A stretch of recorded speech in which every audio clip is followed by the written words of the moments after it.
Энэ бол 66 сая жилийн өмнөх дэлхий. Тэр үед үлэг өрөөлүүд дэлхийг ноёрхож байв.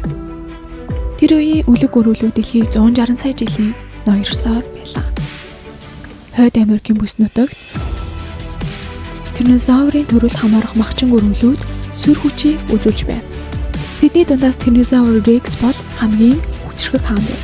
Газар дээрх түүхэнд хамгийн хүчтэй махчин болохын хувьд Tyrannosaurus Rex ихвчлэн хүчтэй Triceratops зэргийг агнаж холддог байжээ. Эдгээр хоёр үлэг өрөөлийн хоорондын тэмцэл аль хэдийн олон сая жил үргэлжилсэн. Гэхдээ зөвхөн энэ хоёр биш, үлэг өрөөлийн төрөл зүйл маш олон байсан.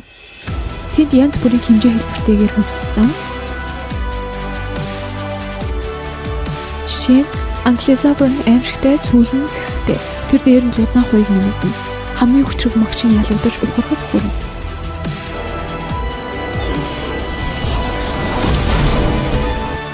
Үлэг өрөөлөө зөвхөн хэлбэр хэмжээtүүдийг бий. Цаашлаад хөгжүүлсэн нь дараагийн үеийнхний оршин тогтнох баталгааны механизм.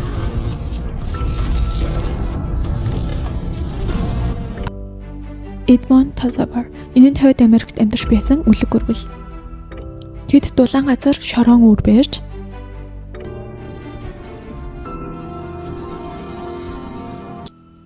өндөгөө сайдар хамгаалж асардаг.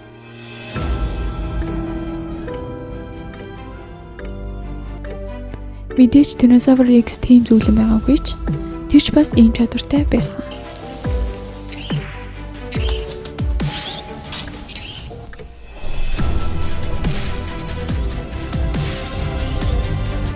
Аз тэрд нэгэн ер бүсийн үлэг өрөөл хөшөөж байв. Үүнийг Tyrannosaur гэдэг. Нэрнээс нь ойлгохоор аимшигтай том гартай үлэг өрөөл.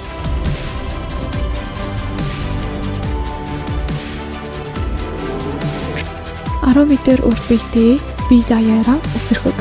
Энэ нь үлэг өрөөлийн талаарх бидний төсөөллийг оронгоор нь өөрчилсөн.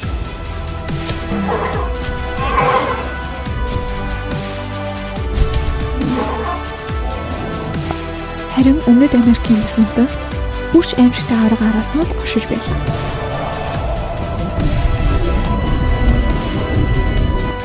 Эдгээр Hippopotasaurууд 35 метр урттай. Баргал явж буй жижиг уулмт байсан.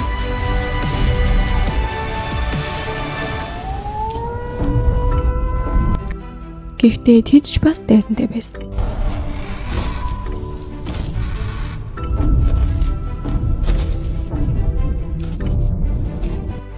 Тэр нь Mosasaur. Энэ ч бас авраг махчин үлэг өрөөл.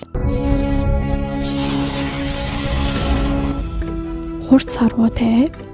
Сарвуу нь 40 см урттай. 10 орчим метрийн урт биетэй хосолж, тиймээс Hippopotasaurыг дайрч чадах хүчтэй байсан. Өмнөд хагас бөмбөрцөөгт эдгээр авраг үлэг өрөөлүүд өдөржин хоорондоо тулцдаг байсан. Харин энэ бүх ан аван цадхах төдий биш, харин үр төлөө өсөхийн төлөө байна.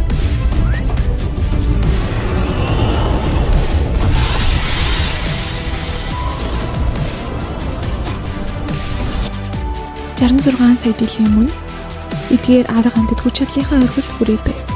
Хэрвээ тэд үргэлжлүүлэн хөвжсээр байсан бол ямар гайхшигтай зүйл хүрэх байсныг төсөөлөхийн аргагүй.